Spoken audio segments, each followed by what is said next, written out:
White waitress throws rotten food at black man, but is shocked to learn who he really is. Hey folks, before we dive into this impactful story, don't forget to hit that like button, subscribe to the channel, and turn on notifications so you don't miss any incredible stories like this one. Comment below which city you're watching from. Let's dive into this thought-provoking tale. It was a bustling afternoon at the upscale restaurant Elegance, located in the heart of Manhattan, New York City. Known for its exclusive clientele and exorbitant prices, the establishment had maintained an impeccable reputation for 2 decades. Amanda Silva, a 28-year-old blonde, blue-eyed waitress, had been working there for 5 years and was known for her efficiency and for carefully choosing which table she served. On that rainy Thursday, a black man wearing simple but well-kept clothes entered the restaurant. Without a reservation, he requested a table. The maitre d', hesitant, led him to a secluded corner of the main dining room, close to the kitchen entrance. Amanda, witnessing the scene, exchanged significant glances with other staff members. What no one knew was that Charles Edward Thompson, the customer in question, carried in his worn leather briefcase a notification that would forever change the fate of this establishment. As he perused the menu, his attentive eyes registered every detail of the differential treatment he was receiving. Amanda, assigned to serve him against her will, approached with an artificial smile. In the back of the kitchen, a tray with leftovers from the previous day awaited disposal. A cruel idea began to form in her mind, fueled by years of unchallenged prejudices. The order was placed, a simple filet mignon with Madeira sauce. What would happen in the next few minutes would trigger a series of events that no one in that restaurant could foresee. Charles Edward sipped his water, apparently oblivious to the whispers and stares, while discreetly typing on his cell phone. In the kitchen, Amanda was making a decision that would change her life forever. The chef, busy with other orders, didn't notice when she approached the tray with the leftover food. The clock marked 2:37 p.m., and the security cameras silently continued to record every movement.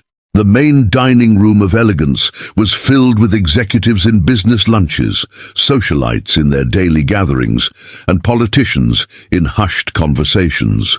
None of them imagined that this ordinary Thursday afternoon would go down in the establishment's history. The sky darkened outside, foreshadowing a storm, while inside the restaurant a different kind of storm was about to form. Elegance wasn't just a restaurant. It was a symbol of social status in the heart of Manhattan. Its exposed brick walls and crystal chandeliers had witnessed countless business deals and celebrations of New York's elite. Amanda Silva, daughter of a traditional family from upstate New York, had arrived in the city with dreams of becoming a model. After several failed attempts, she found in Elegance a way to stay in touch with the world she aspired to be part of. Charles Edward Thompson carried on his shoulders the weight of a very different history. The son of a domestic worker from Harlem, he had studied in public schools, winning a full scholarship to Harvard Law School. At 45, he was now one of the most respected prosecutors in the New York District Attorney's Office, specializing in racial discrimination and civil rights cases. His purposefully understated appearance was a work tool. It allowed him to witness firsthand the treatment that black people received in elegant establishments. At Elegance, the hierarchy was clear and silent. The owner, Richard Mendez, a 60-year-old man proud of his European ancestry, maintained an unwritten policy of appropriate profile for his clients. The maitre d', Jamal Williams, a black man who had been working there for 30 years, had learned to survive in that environment by following the implicit rules, even if it meant perpetuating the same system that discriminated against him. The restaurant's kitchen was a microcosm of American social inequalities. While the head chefs were European or trained in international schools, the kitchen assistants and dishwashers were predominantly black and Latino. Among them was Maria Johnson, a 58-year-old woman who had been working at the establishment for 2 decades and who, on that afternoon, watched Amanda's suspicious movements near the discard tray with apprehension. Elegance occupied a renovated historic mansion with three distinct environments: the main dining room, with its meticulously arranged tables and view of an inner garden; the VIP area on the mezzanine, reserved for special clients and private events; and the piano corner, where a pianist played ambient music on Friday and Saturday nights. Charles Edward had been strategically positioned at a table near the kitchen entrance, a spot traditionally reserved for less desirable clients or lost tourists. On that particular afternoon, the restaurant was especially busy due to an important event: the visit of a delegation of international businessmen interested in investments in the United States. Among those present, discreetly seated in the mezzanine, was Helen Martinez, a renowned investigative journalist who had been conducting a series of reports on discrimination in luxury establishments for months. The atmosphere in the restaurant was a mixture of tension and forced elegance. The waiters, trained to maintain permanent smiles, moved with precision between the tables, while conversations in different languages filled the environment. The aroma of fine spices mingled with the expensive perfume of the clients, creating an atmosphere that Amanda considered appropriately exclusive. In the pocket of Charles Edward's jacket, besides the recording cell phone, there was also a small high-precision recorder provided by the district attorney's investigation team. His presence at the restaurant was not a coincidence. It was the result of months of investigation and dozens of racial discrimination complaints received by his team. Amanda was not alone in her discrimination. She was part of a group of employees who, under the leadership of Philip, the sommelier, maintained an informal policy of filtering unwanted clients through small acts of sabotage in the service. What they didn't know was that Philip was also being investigated for embezzling rare wines from the establishment. In the kitchen, French chef Pierre Dubois watched with growing concern. He had already alerted management about the discriminatory behavior of certain employees, fearing not only ethical but also legal issues. His contract was up for renewal, and he kept detailed records of every incident he had witnessed. A regular client, socialite Regina Fields, recognized Charles Edward from a public hearing on human rights. His testimony about discrimination in elite clubs had helped her housekeeper's daughter receive significant compensation. Discreetly, she began recording the movement at his table with her cell phone. At the bar, bartender Luke, a young law student, immediately recognized Charles Edward from his human rights classes at college. His dilemma was immediate: keep his lucrative job or report the practices he witnessed daily. His decision was made easier when he saw Amanda tampering with the plate. All these subplots converged on a crucial moment. Each character carried a piece of the puzzle that was about to crumble over elegance. The security cameras, silent witnesses, recorded every movement, every look, every act of complicity or resistance. Amanda approached the kitchen with determined steps, her mind already formulating the plan. On the discard tray, she found leftovers from yesterday's risotto, already in a questionable state. With a quick and discreet movement, she separated a portion and mixed it into the freshly prepared Madeira sauce for Charles Edward's filet mignon. Maria Johnson, the veteran kitchen assistant, noticed the suspicious movement. Her eyes widened as she comprehended the situation, but years of conditioning kept her silent. Her hands trembled slightly as she continued washing dishes, the weight of forced complicity heavy on her conscience. In the dining room, Charles Edward continued his silent investigation.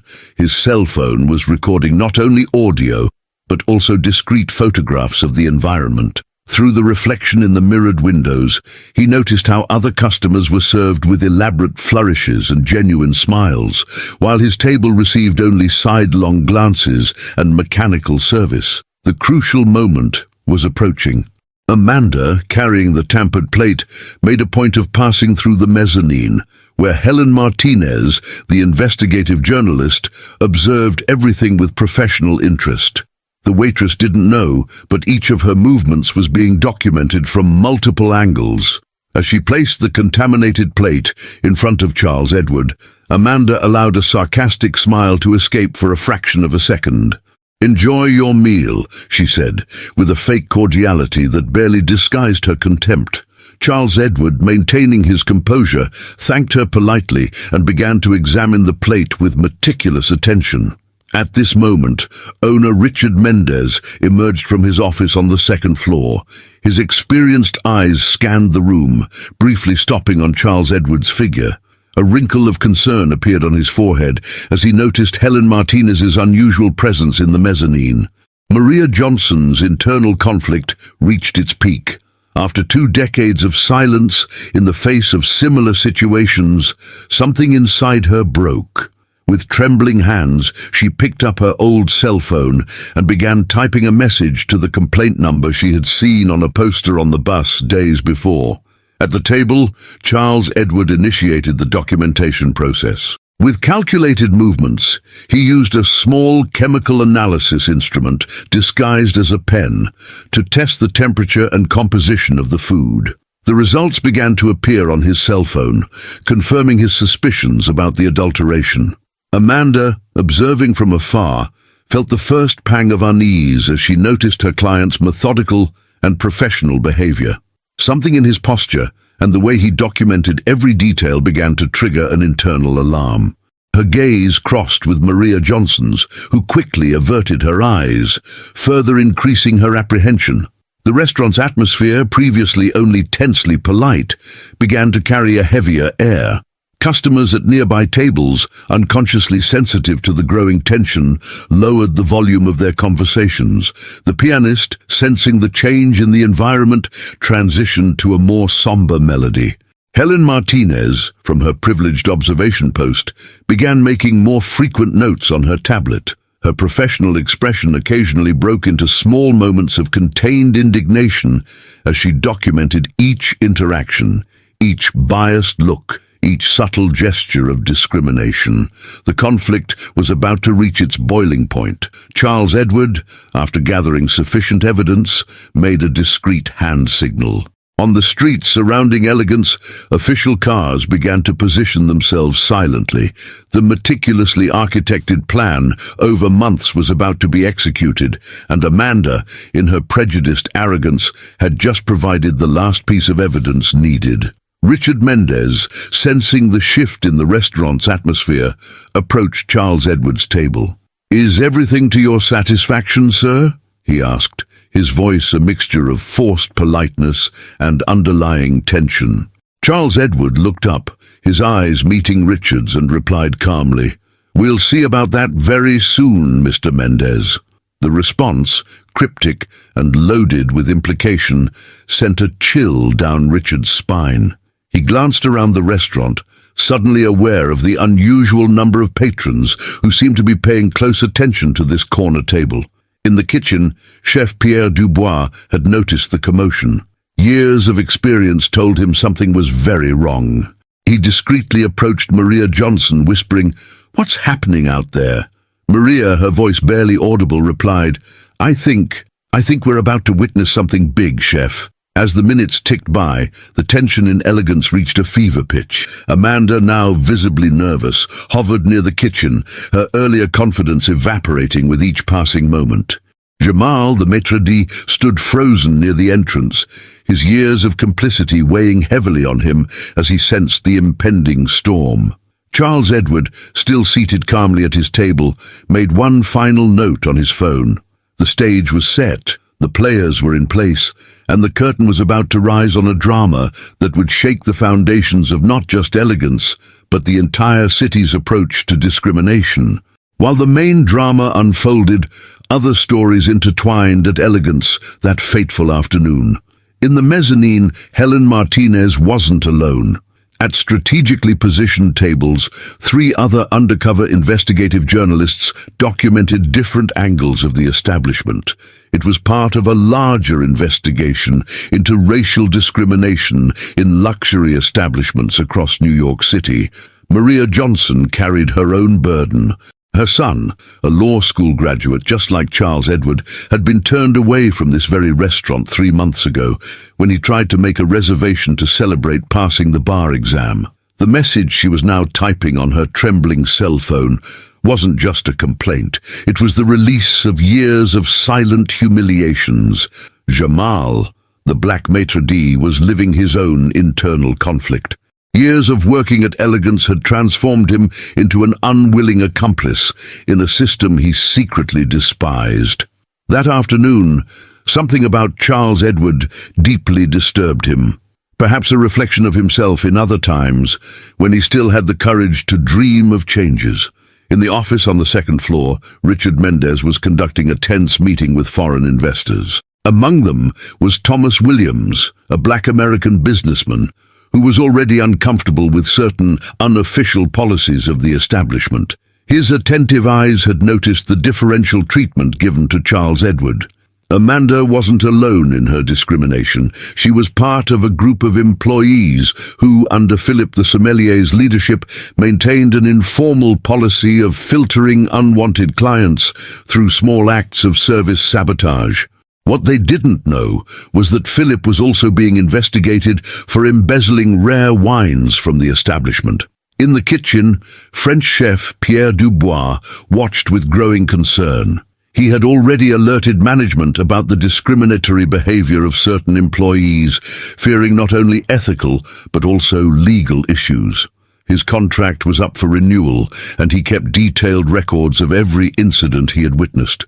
A regular client, socialite Regina Fields, recognized Charles Edward from a public hearing on human rights. His testimony about discrimination in elite clubs had helped her housekeeper's daughter receive significant compensation. Discreetly, she began recording the movement at his table with her cell phone. At the bar, Luke, the young bartender and law student, recognized Charles Edward immediately from his human rights classes at college. His dilemma was immediate: keep his lucrative job or report the practices he witnessed daily. His decision was made easier when he saw Amanda tampering with the plate. All these subplots converged on a crucial moment. Each character carried a piece of the puzzle that was about to crumble over Elegance. The security cameras, silent witnesses, recorded every movement, every look, every act of complicity or resistance. The clock marked 3:15 p.m., and in 15 minutes, when Charles Edward would finally reveal his identity, all these parallel stories would collide in an inevitable confrontation. Elegance, with its crystal chandeliers and facade of refinement, was about to face not just one, but several uncomfortable truths that hid behind its elegant walls. As the tension built, each character found themselves at a crossroads. Maria Johnson, her finger hovering over the send button on her phone, wrestled with years of ingrained fear. Jamal straightened his tie, a nervous habit, as he contemplated the cost of his years of silence. In the kitchen, Chef Dubois pulled out his hidden notebook, years of meticulous records that could either damn or save him. Amanda, now visibly shaken, retreated to the staff room. Her hands trembled as she poured herself a glass of water, spilling some on her crisp white uniform. In the mirror, she hardly recognized the person staring back at her. Was this really who she had become? Up in the mezzanine, Helen Martinez gave a subtle nod to her colleagues. They had more than enough footage. Whatever happened next would be the culmination of months of painstaking investigative work. As the minute hand ticked closer to 3:30 p.m., an eerie calm settled over Elegance. It was the quiet before the storm, a moment of suspended animation before everything would change irrevocably. Charles Edward, still seated calmly at his table, took a deep breath. The stage was set, and it was time for the final act to begin. The clock at Elegance struck 3:30 p.m., marking the moment when all subplots converged into a single critical point. Charles Edward, after meticulously documenting every aspect of his treatment, including the adulterated food, calmly rose from his chair. With a precise gesture, he pulled an official New York District Attorney's badge from his pocket. "Ladies and gentlemen," his voice resonated through the restaurant, instantly silencing all conversations. "I am Prosecutor Charles Edward Thompson from the New York District Attorney's Office. This establishment is under investigation for discriminatory practices and civil rights violations." The shock was immediate and palpable. Amanda, who was approaching to check if the customer had finished his meal, dropped the tray she was carrying, the metallic clang echoing through the now silent dining room. Her eyes, wide with terror, met Charles Edward's, who looked at her with a mixture of determination and sadness. At that exact moment, the restaurant doors opened, giving way to a team of police officers and officials from the DA's office. Helen Martinez and her fellow journalists stood up, revealing their identities and recording equipment. Controlled chaos ensued at Elegance. Richard Mendez hurried down the stairs, his face a mask of shock and indignation. "What is the meaning of this? I demand an explanation!" he shouted, his voice trembling slightly. Charles Edward turned to face him. "Mr. Mendez, we have substantial evidence of a systematic pattern of racial discrimination in your establishment. Furthermore," he paused, his gaze turning to Amanda, "we've just documented an attempt at poisoning." A murmur of shock ran through the room. Amanda, pale, tried to stammer a defense, but words failed her. Jamal, the maitre d', stepped forward, years of repressed frustration finally finding a voice. "It's true," he declared, his voice firm despite his trembling hands. "I have witnessed years of differential treatment and discriminatory practices in this establishment." From the kitchen emerged Maria Johnson, silent tears running down her wrinkled face. In her hands, she held her cell phone, the screen still showing the complaint message she had just sent. "I couldn't stay quiet anymore," she said, her voice almost a whisper. Chef Pierre Dubois, seeing the situation unfold, quickly brought a folder from his office. "Here," he announced, handing it to one of the officers. "Detailed records of incidents I've witnessed over the past 2 years." Thomas Williams, the American businessman, rose from his chair in the mezzanine. "I'm shocked," he declared, his voice carrying the weight of international authority. "I came to invest, but I cannot associate my name with such retrograde and inhumane practices." The most surprising revelation, however, came from Luke, the young bartender. With trembling hands, he handed his cell phone to Charles Edward. "I recorded everything," he said, his voice choked. "From the moment you entered until the food tampering." Amanda's face contorted in a mixture of anger and fear as she realized the extent of her exposure. Philip, the sommelier, tried to discreetly slip away to the exit, only to be intercepted by 2 police officers who were already aware of his illicit activities. Regina Fields, the socialite, stood up with dignity. "I have something to add as well," she announced, her firm voice echoing through the salon. "As a regular customer, I've witnessed numerous cases of differential treatment. This ends today." Charles Edward, maintaining his professional composure despite the emotional turbulence of the moment, addressed all those present. "This is just the beginning of a broader investigation. I ask for the cooperation of all employees and customers who have witnessed discriminatory acts. Your testimony is crucial to ensure that justice is done." As officials began to collect statements and evidence, and journalists rushed to transmit the bombshell news, Elegance, once a symbol of exclusivity and refinement, now found itself at the epicenter of a scandal that promised to shake the structures of New York society. Richard Mendez, seeing his empire crumble before his eyes, finally understood the magnitude of his errors. At that moment, Elegance ceased to be just a luxury restaurant. It became the stage for a long-needed social change. The atmosphere in the restaurant was electric. Customers, some in shock, others in quiet agreement, watched as the scene unfolded. The crystal chandeliers that once symbolized opulence now seemed to cast a harsh light on years of hidden injustice. Charles Edward, standing tall amidst the chaos, addressed the room once more. "Today, we've uncovered more than just discrimination in one restaurant. We've exposed a systemic issue that plagues our society. But this is also an opportunity for change, for growth, for us to build a truly inclusive New York." As the words hung in the air, a slow, building applause started. It began with Maria Johnson and spread through the room, a cathartic release of long-suppressed emotions. In that moment, elegance transformed from a bastion of exclusivity to ground zero for a movement of change. The hours following the revelation at Elegance were a whirlwind of activity and emotions. The establishment was temporarily closed, with police tape cordoning off the entrance. Customers left in a state of shock, many stopping to give statements to officials and journalists who had gathered on the sidewalk. Amanda, now in custody, was escorted out of the restaurant.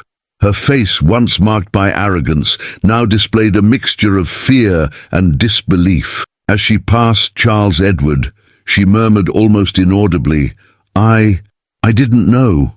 The prosecutor merely nodded gravely, his gaze a mixture of compassion and determination. Richard Mendez, visibly shaken, tried to maintain composure while being interrogated in his own office.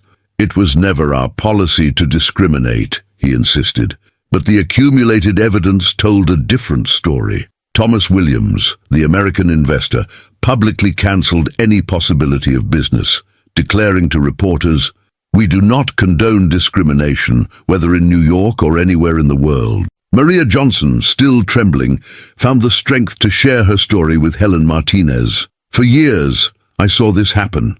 Today, I thought of my son and said, enough." Her courage inspired other employees to speak out, creating a domino effect of revelations.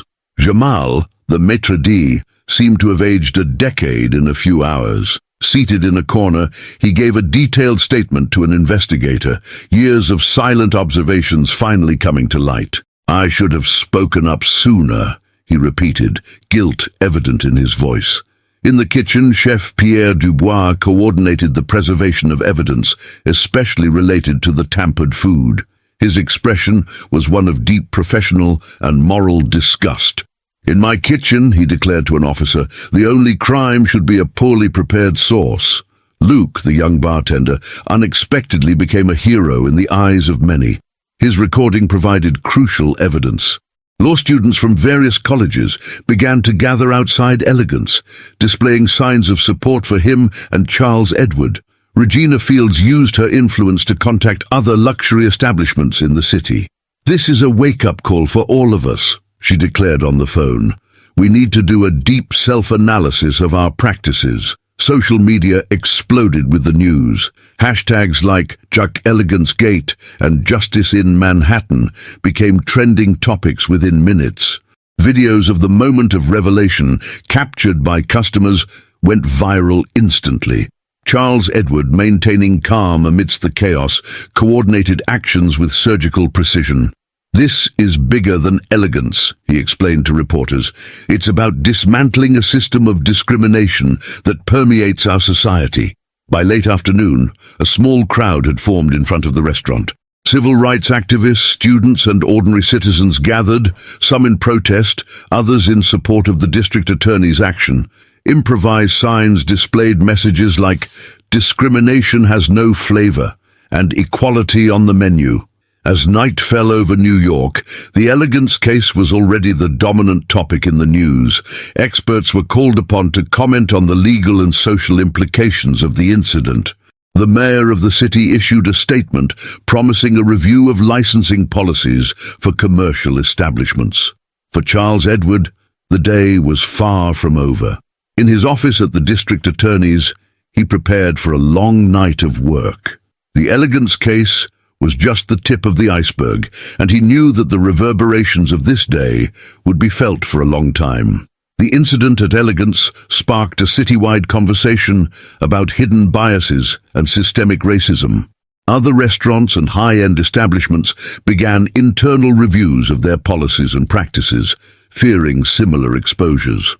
As the first day of the Elegance scandal came to a close, it was clear that New York City was at a turning point. The veneer of progressiveness that the city prided itself on had been cracked, revealing the deep-seated issues that still lurked beneath the surface. The question on everyone's mind was, what would change look like, and how long would it take?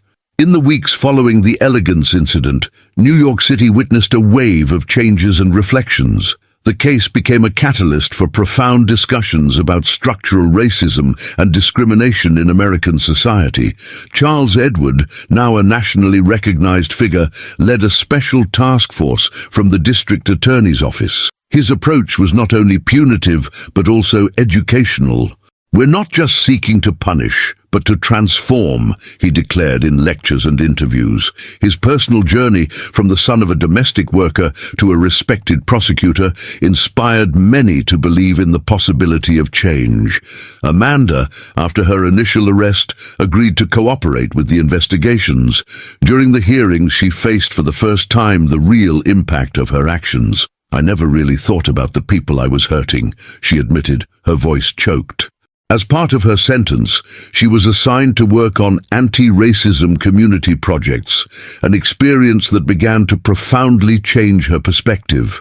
Maria Johnson emerged as a powerful voice in the movement. Her courage in reporting the practices at Elegance inspired other workers in similar situations. She began participating in panels and debates, sharing her story and encouraging others to speak out against injustices. "It's never too late to do the right thing," became her motto. Jamal, the former maitre d', went through a period of intense reflection. His decision to testify against Elegance's practices cost him his job, but brought him an inner peace long lost. He began working with NGOs focused on workplace inclusion, using his experience to help young black professionals navigate challenging corporate environments. Richard Mendez, the former owner of Elegance, faced not only legal consequences, but also deep personal questioning. After months of trials and reflection, he surprised everyone by announcing the conversion of Elegance into a cultural center dedicated to promoting diversity and equality. "I learned the hard way," he declared at a press conference, "that true refinement is in how we treat all human beings." Luke, the young bartender whose recording was crucial to the case, received a full scholarship to complete his law degree. He became a student activist, organizing workshops on civil rights and racial awareness in universities across the city.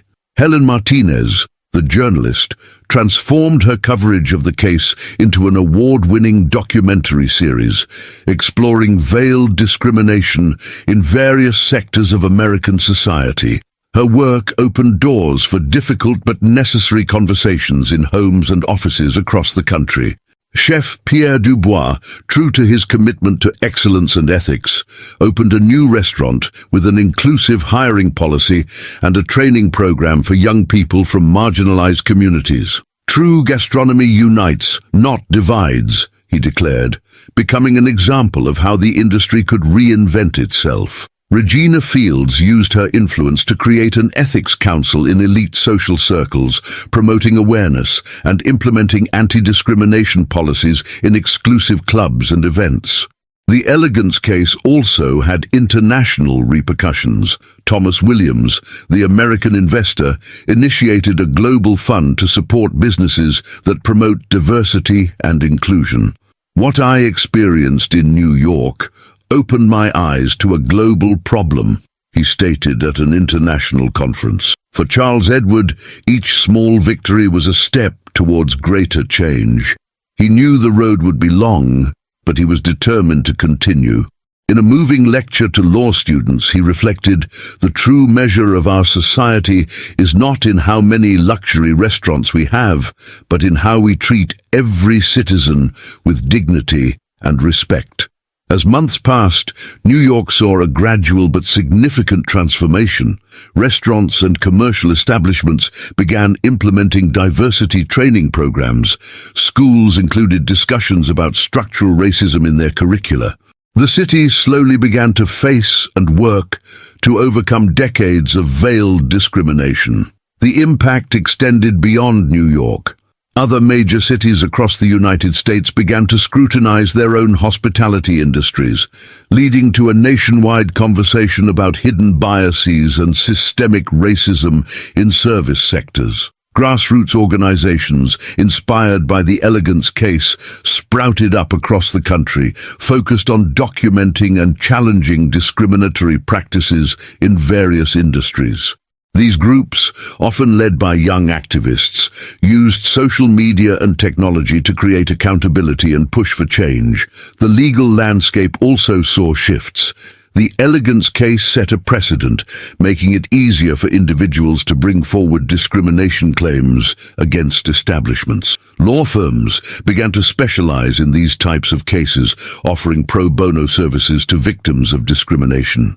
In universities, the Elegance incident became a case study in law, sociology, and business ethics courses. Students debated the complexities of systemic racism and the responsibilities of businesses in fostering inclusive environments.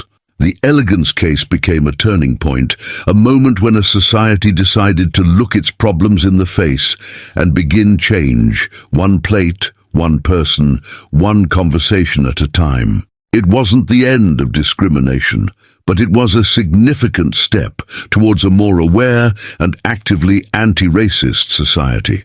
1 year after the Elegance incident, New York City was preparing for an unprecedented event. The former restaurant, now transformed into a cultural center, was about to be reopened as the Elegance Institute for Equality and Justice. The opening ceremony promised to be a milestone in the fight against discrimination in the United States. Charles Edward, now nationally recognized as an icon in the civil rights struggle, was at the center of the preparations. In the days leading up to the event, he barely slept, coordinating the final details and ensuring that the Institute's message would be clear and impactful. The city was buzzing with anticipation. Journalists from across the country and abroad converged to cover the event. Helen Martinez, whose documentary series about the case had recently won an international award, was preparing a special live broadcast. Amanda, who had completed her community service program and undergone a profound personal transformation, was invited to speak at the event. Her journey from prejudice to awareness was seen as a powerful symbol of change. Backstage, she rehearsed her speech, her hands still trembling with the weight of responsibility.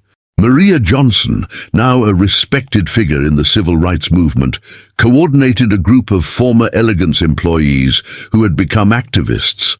They planned an emotional presentation, telling their stories of overcoming and hope. Jamal, the former maitre d', worked tirelessly behind the scenes, ensuring that the event was truly inclusive. He personally supervised the hiring of the support staff, ensuring diversity in all positions. Richard Mendez, the former owner, was notably absent from public preparations. His personal transformation had led him to a period of deep reflection, and he planned to make a surprise appearance at the event, with an announcement that promised to shock everyone. Chef Pierre Dubois and his diverse team prepared a special menu for the ceremony, symbolizing the richness of American cultural diversity. Each dish told a story of inclusion and celebration of differences. Luke, the former bartender now graduated in law, led a group of young lawyers who had prepared a presentation on the legal and social changes that had occurred since the Elegance incident.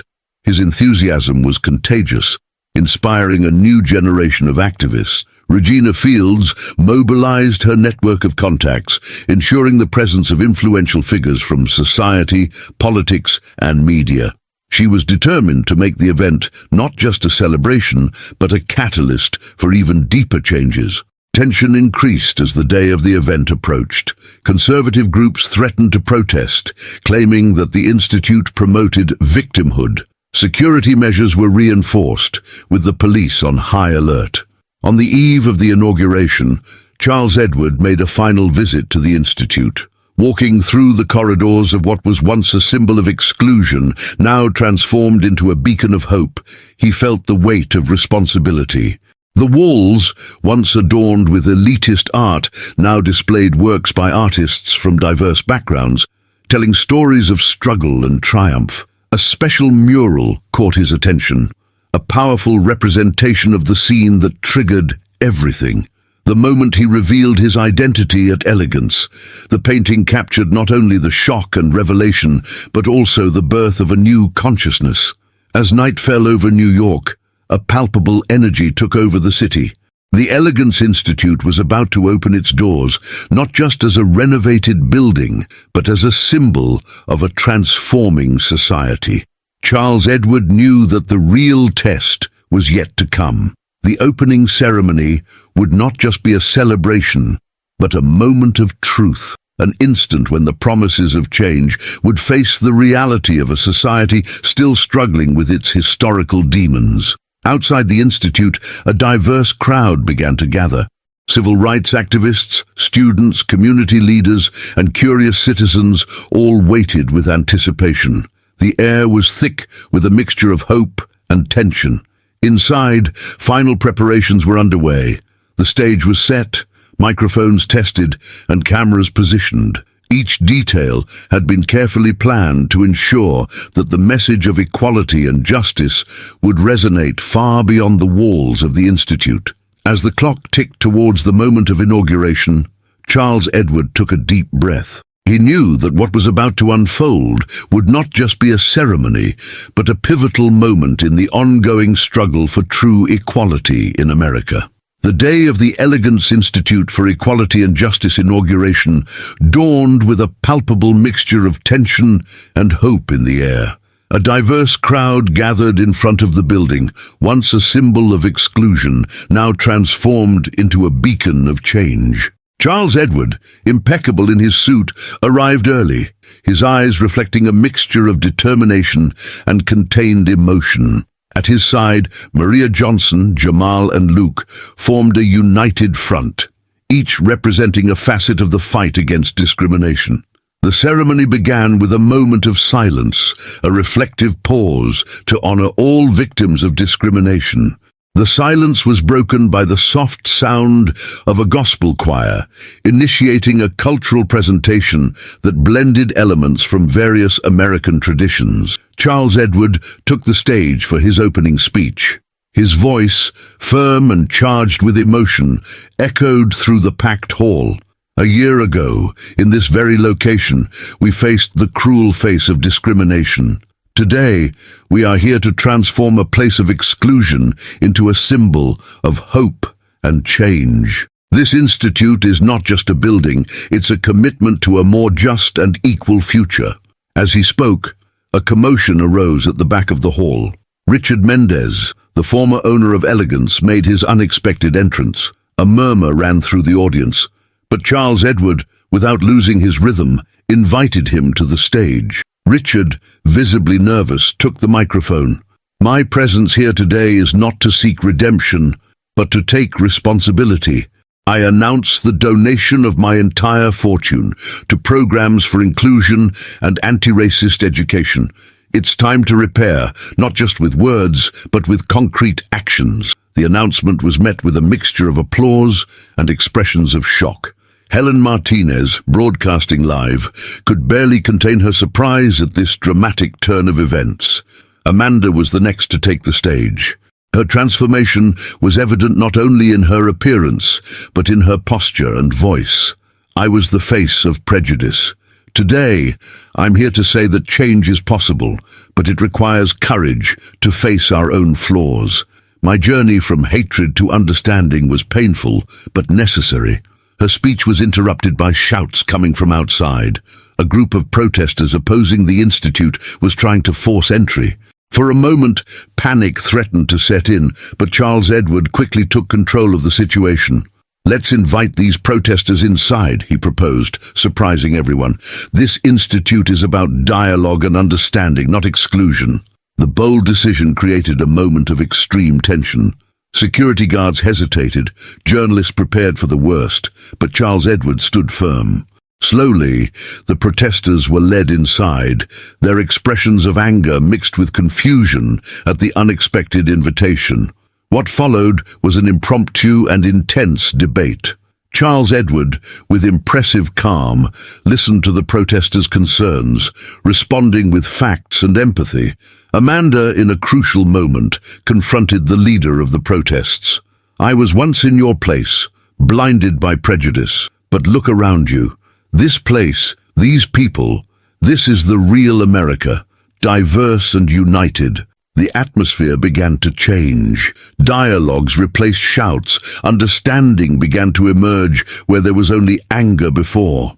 A young protester, visibly moved, handed her protest sign to Maria Johnson in a symbolic gesture of surrender to dialogue. Pierre Dubois, seeing the moment, quickly organized an impromptu buffet, bringing out his planned food for the event. "Food unites people," he declared, serving dishes that represented America's cultural diversity. As the afternoon progressed, the Elegance Institute became a microcosm of what a truly inclusive society could be. Difficult conversations were happening in every corner. Prejudices were being challenged, stories shared. Charles Edward, observing all this, felt a wave of emotion. This was the true purpose of the Institute, not just to be a monument, but a living catalyst for change. As the sun set, casting a golden glow through the Institute's windows, Charles Edward took the stage one last time. "Today, we've witnessed the power of dialogue and understanding.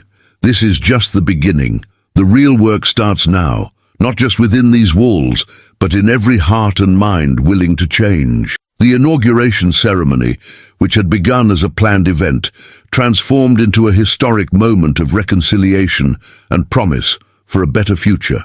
The Elegance Institute was no longer just a building. It had become a living symbol of hope and transformation. As the formal part of the event concluded, the atmosphere in the hall was electric. Former adversaries were engaged in deep conversations. Activists and ex-protesters exchanged contact information, and plans for future collaborations were being born in every corner. The day's events had not just opened a building, they had opened minds and hearts. As people began to leave, there was a sense that they were stepping out into a different world, one where the possibility of real change felt tangible for the first time. Charles Edward, exhausted but exhilarated, looked out over the dispersing crowd.